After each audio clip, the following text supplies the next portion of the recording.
আজকে আমি আলুর পকোড়ি বানাবো। এই যে আলুটা নিয়ে নিয়েছি, এখানে আছে বেসন, এখানে আছে চালের গুঁড়া, এখানে হলুদ, লবণ, আর এখানে লঙ্কার গুঁড়া, এই যে পেঁয়াজ কেটে নিয়েছি, আর এই যে লঙ্কা কুচি কুচি করে কেটে নিয়েছি, আর লাগবে হলো ডিম। আমি এখন কিভাবে বানাবো আলুর পকোড়িটা সেটা আপনাদেরকে আমি দেখিয়ে দিচ্ছি। এই যে আলুটা আমি এইভাবে কুড়ানির মধ্যে এই যে কুড়িয়ে নিব এইভাবে।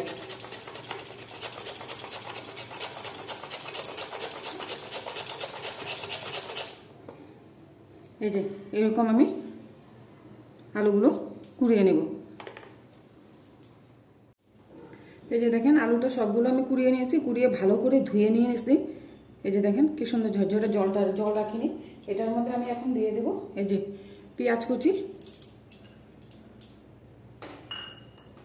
দিয়ে দেবো এই যে লঙ্কা, দিয়ে দেবো এই যে বেসন,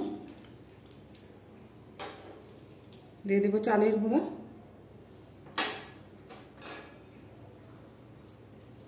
আর এই যে লঙ্কার গুঁড়াটা দিয়ে দিচ্ছি,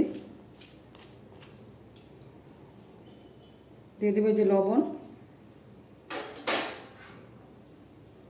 দিয়ে দেবো হলুদ,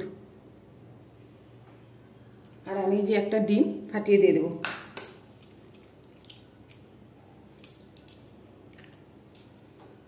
এখন আমি ভালো করে এটা মেখে নেব।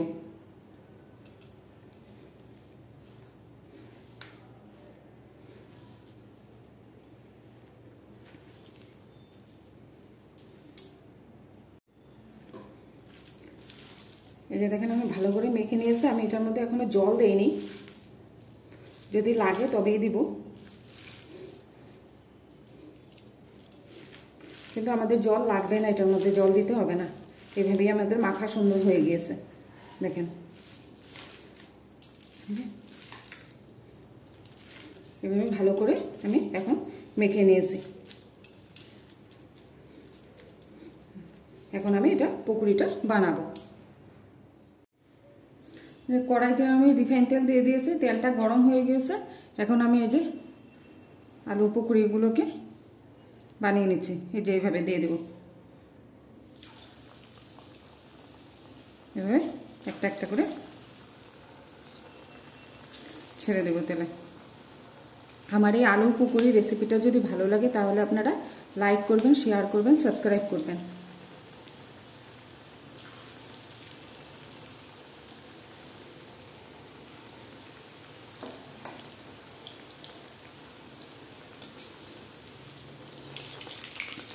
দেখেন কি সুন্দর হয়েছে।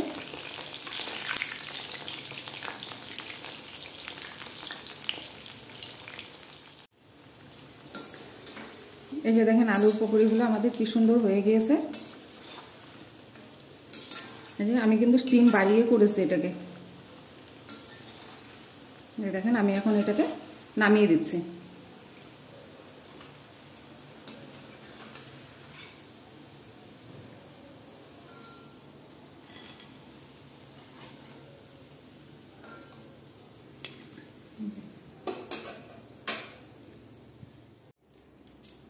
এই যে দেখেন আলুর পকোড়ি আমাদের হয়ে গেছে। এটার মধ্যে আমি বিট লবণ দিয়ে দিচ্ছি অল্প উপর দিয়ে, আর এই যে দিয়ে দিচ্ছি এই যে চাট মশলা।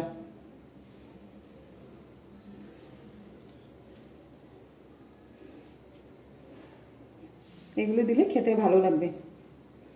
আমাদের আলুর পকোড়ি হয়ে গিয়েছে।